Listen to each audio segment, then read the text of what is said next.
안녕하세요. 투자살롱 김경록입니다. 우리가 인생 삶 보통 50, 60대 이제 전환기라고 할 수 있는데요. 인생 오전에서 오후의 전환기죠. 그때 여러 가지 선택의 문제에 많이 직면하게 됩니다. 이 집을 팔까 말까? 그 다음에 도심을 벗어날까 말까? 상속을 할까? 증여를 할까? 국민연금은 언제 받을까? 뭐 이런 등등 여러 가지 중요한 선택의 문제가 있는데요. 이 선택의 문제에 다 이제 경제학적 어떤 최적화라든지 유인이라든지 여러 가지 요인들이 들어가게 됩니다. 그래서 투자살롱에서는 앞으로 이제 이런 문제들을 조금 다뤄볼까 하는데요. 이번 시간은 이제 그 중에 하나로서 이제 상속의 문제입니다. 무슨 상속 세율을 어떻게 할까 그런 문제라기보다는요. 상속을 왜 할까? 상속 전략은 혹은 뭐 증여라고도 할 수 있는데요. 아시다시피 상속은 이제 사후에 하는 것이 상속이고, 증여는 사전에 하는 것이, 죽기 전에 하는 것이 증여니까요. 이런 전략을 어떻게 펴야 할까 하는 문제, 이런 문제를 오늘 한번 좀 살펴보겠습니다. 뭐 이번 한 시간으로 당연히 볼 수는 없을 것 같고요. 그 인트로덕션으로 한번 쭉 살펴볼까 하는데, 우리가 상속이나 증여라고 생각하면은 대부분 이제 절세를 어떻게 해야 될까 이런 것들이 이제 주된 목적으로 생각되기 쉬운데요. 상속에는 이것 외에 여러 가지 중요한 목적을 달성할 수 있는 그런 것들이 있습니다. 첫 번째 이제 상속이라는 것은 절세뿐만 아니라 가족의 미래를 설계하는 행위입니다. 가족이라는 것은 자기뿐만 아니라 이제 자녀, 손자 등등 해서 이제 가족이라고 할 수 있겠는데요. 가족의 전체 미래를 설계하는 그런 행위에 속하게 됩니다. 상당히 큰 부분이죠. 그 다음에 이제 세대 간 자원의 재배분 문제가 이제 일어나게 됩니다. 이걸 어떻게 최적으로 할 수 있을까? 효과적으로 할 수 있을까? 하는 문제가 또 여기 개입되게 되는 것이죠. 그 다음에 이제 뭐 대부분 이것은 이제 좀 큰 재벌이라든지 뭐 언제 사업을 한다든지 뭐 등등 이런 집안에 해당될 수도 있겠는데요. 어떤 한 기업과 이제 가문의 운명을 좌우할 수 있는 그런 전략적 결정이 또 상속이나 증여에서도 이루어집니다. 그래서 이것은 상당히 중요한 경제적 행위라고 할 수 있는데요.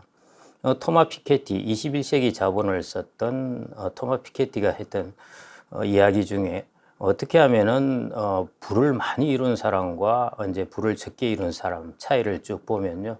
부를 많이 이룬 사람의 세 번째 요소가 해당되는 것이 이제 상속 요소가 들어가게 됩니다. 그만큼 이제 중요한 부분이고요. 이걸 들으시는 분들이 나는 뭐 물려줄 자산도 없는데 하는데요. 아주 거대한 돈뿐만 아니라 적은 돈이라도 상속은 가족에게 큰 영향을 주게 됩니다. 그래서 이런 부분들을 이제 도대체 어떤 상속 전략을 가져가야 할까, 어떤 증여 전략을 가져가야 할까 하는 이런 부분들을 이제 좀 살펴볼까 합니다. 상속은 그 전략이라는 것은 나라마다 여러 가지 사회 문화적 환경 이런 것들이 다르기 때문에요. 특히 우리나라 같은 경우는 요즘에 이제 말들이 많이 계속 나오고 있습니다만 이제 상속세율이 상당히 높은 편이죠. 그 다음에 우리나라는 또 부동산 중심의 자산 구조입니다. 현금을 가지고 있다면은 조금씩 나누어서 줄 수도 있는데 부동산 같은 경우는 이제 한꺼번에 통으로 줘야 되는 그런 문제이기 때문에요. 또한 이제 상속의 방식이 조금 다르게 됩니다.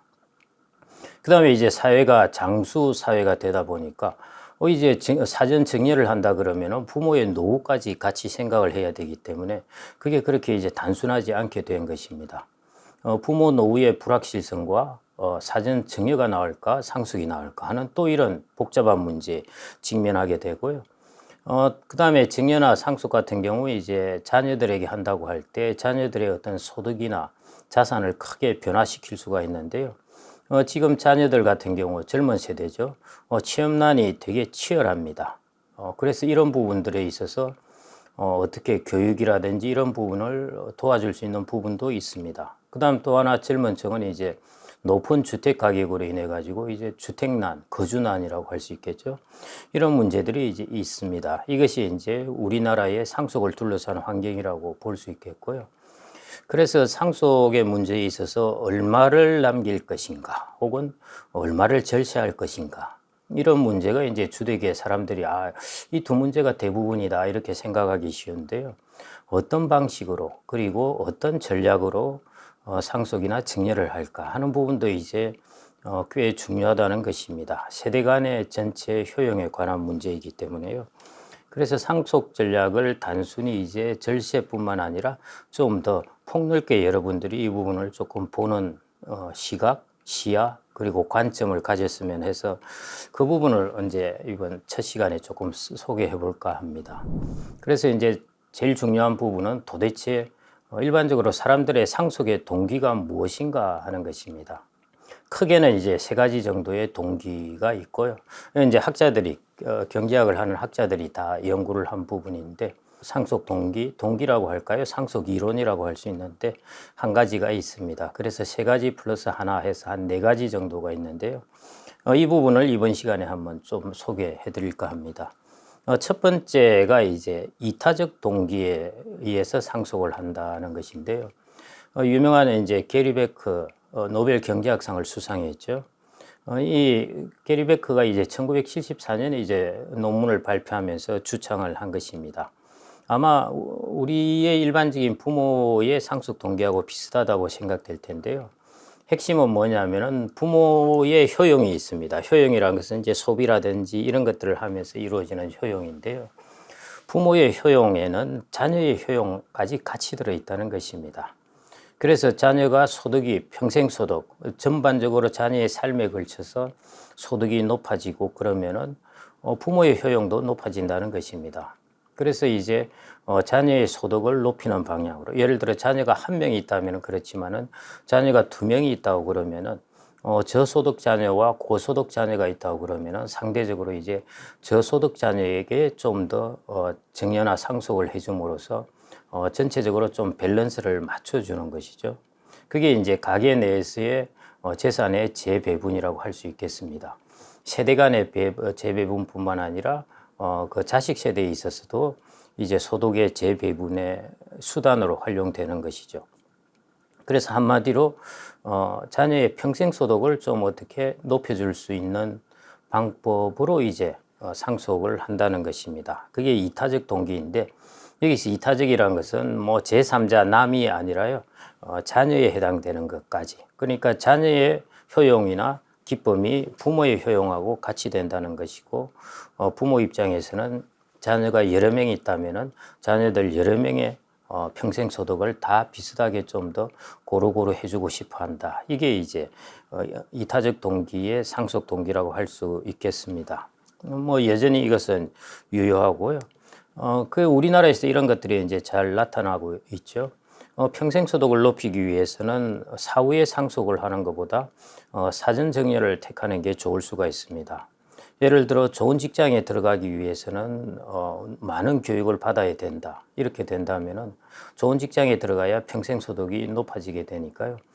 그래서 사전에 미리 이제 교육에 투자를 해주는 것입니다.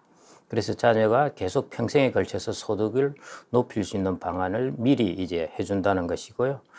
이게 그래서 사후 상속보다는 우리나라에서는 이런 게 어떻게 보면 교육비나 이런 것들이 사전 증여의 형태로 이루어진다 이렇게 볼 수도 있겠습니다. 또 하나 우리나라는 이제 사회생활을 젊은 사람들이 시작하게 될 때 주택난이 너무 심하고 주택이 고가입니다.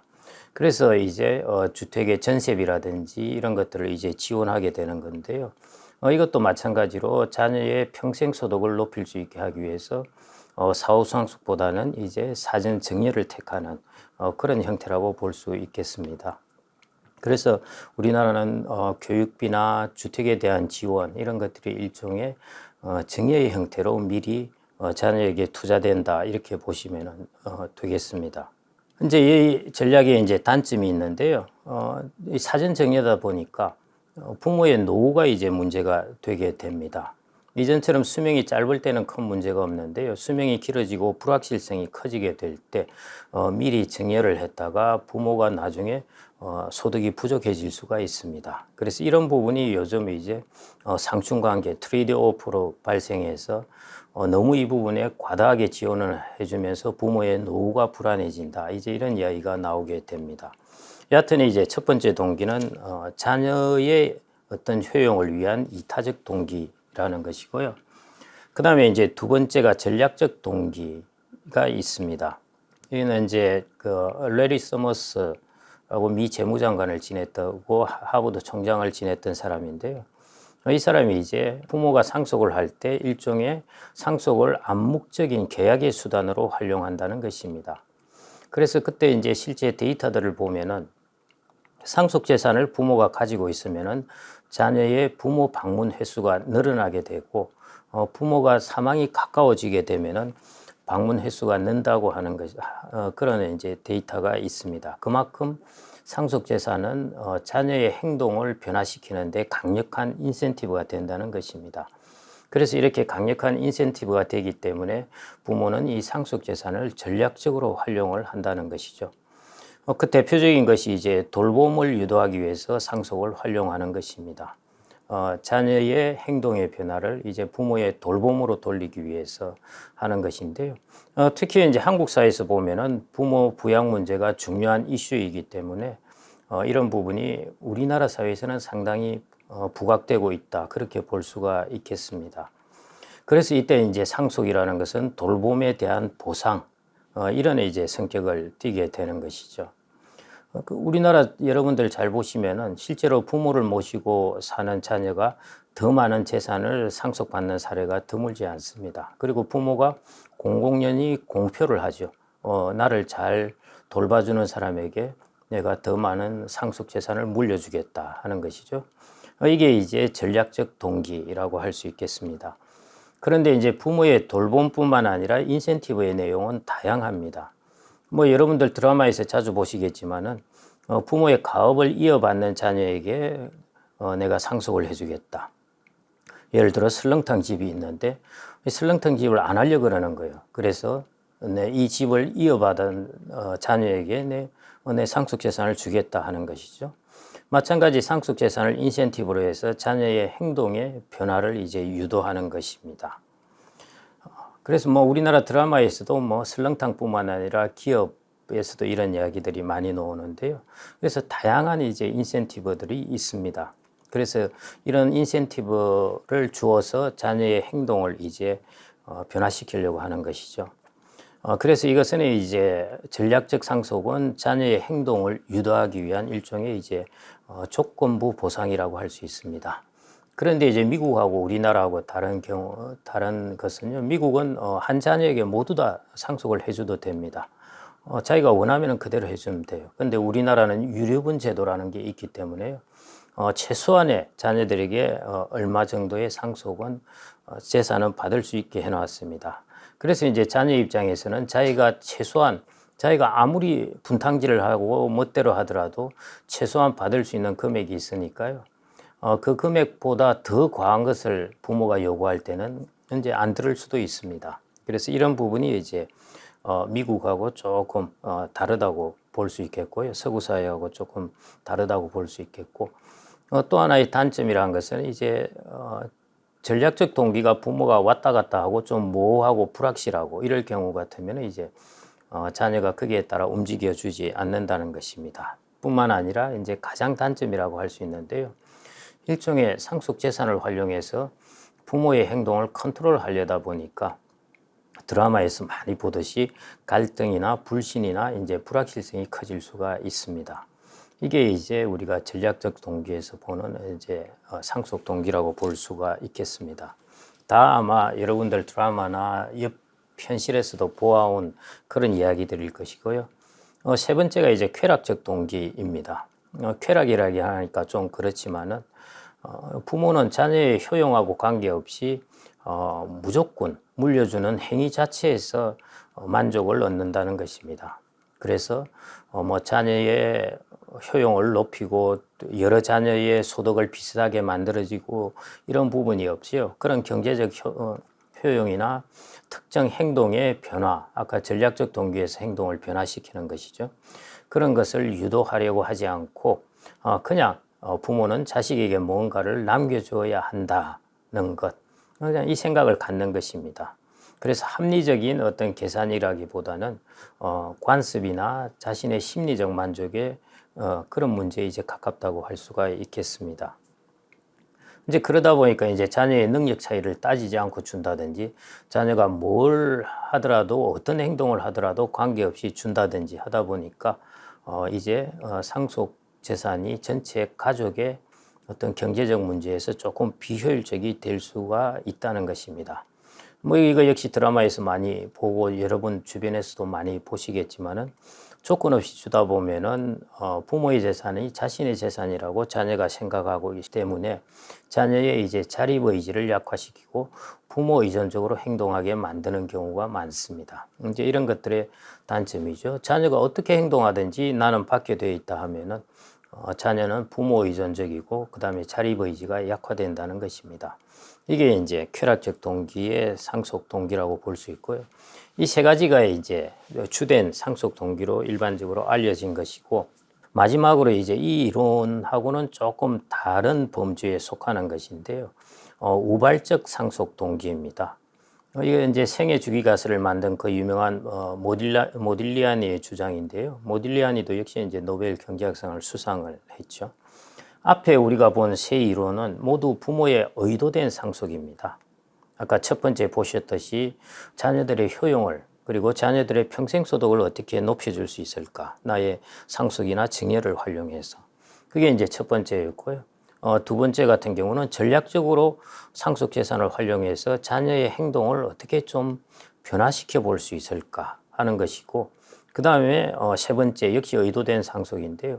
자녀가 뭘 하든 관계없이 나는 그냥 주는 것이야, 아낌없이 주는 것이야, 이게 이제 의도된 상속인데 반해서 마지막 제가 살펴본 이 우발적 상속 동기라는 것은 이제 불확실하잖아요. 수명도 길어지고 내가 의료비를 얼마나 쓸지도 모르고 하니까 대부분의 통계를 보면은 70, 80대에 상당한 재산을 가지고 있습니다. 언제 사망을 할지 모르니까요.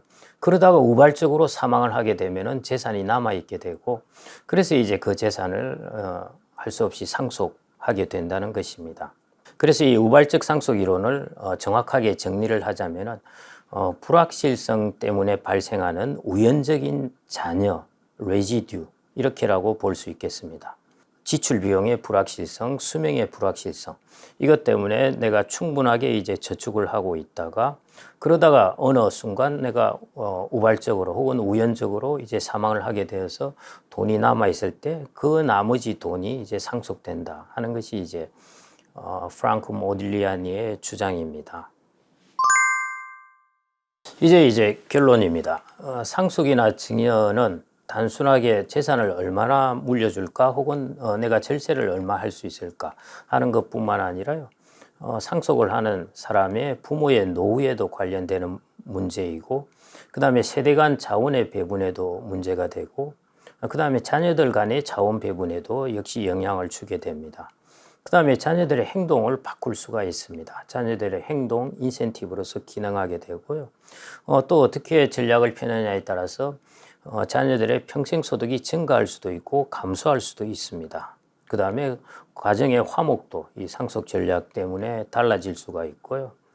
가문의 연속성도 마찬가지 상속 전략 때문에 이제 달라질 수가 있습니다.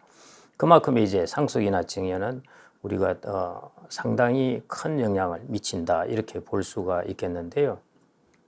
뭐 간단한 예를 보더라도 지금 자녀 교육비와 주택 지원을 해줄지 아니면은 나의 노후를 먼저 확보해야 하고 그 나머지 나중에 내가 죽고 나서 자녀를 상속으로 줄지 하는 이런 의사결정도 그 의사결정에 따른 선택 하나가 부모와 자녀 모두에게 큰 영향을 주게 됩니다.